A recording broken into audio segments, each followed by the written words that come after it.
আসসালামু আলাইকুম, কেমন আছেন সবাই? আলহামদুলিল্লাহ আমি ভালো আছি।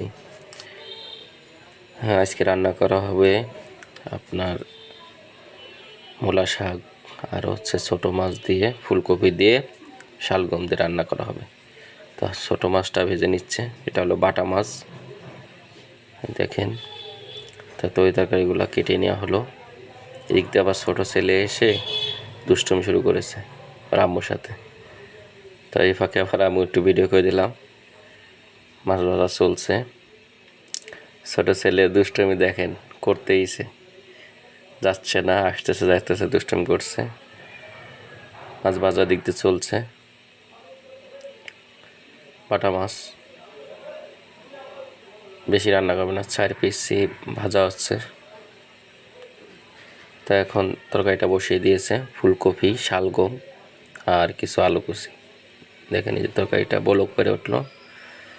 এখন মাছ ভেজে রাখা মাছগুলা দিয়ে দিচ্ছে উপর দিয়ে। মাছগুলা দেখতেই পাচ্ছেন দিয়ে দিল উপর দিয়ে এখন ভালোভাবে মিক্স করে নিচ্ছে।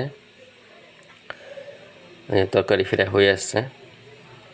আর আপনারা যারা আমার এই ভিডিওটা ইউটিউবে দেখতে পাচ্ছেন তারা অবশ্যই একটু আমার চ্যানেলটা সাবস্ক্রাইব করে রাখবেন, যারা এখনও করেননি। আর যারা করেছেন তারা লাইক কমেন্টস করলেই হবে।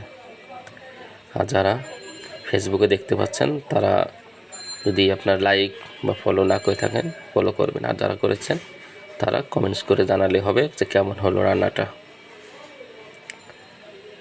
উপর দিয়ে কিছু ধনেপাতা কুচি কেটে রেখেছিল তা দিয়ে দিল। রান্না করা শেষ।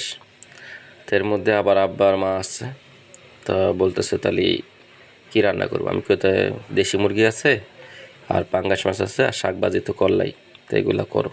তো এগুলো করা হলো, পাঙ্গাস মাছ ভুনা, পোলাও রান্না করা হলো।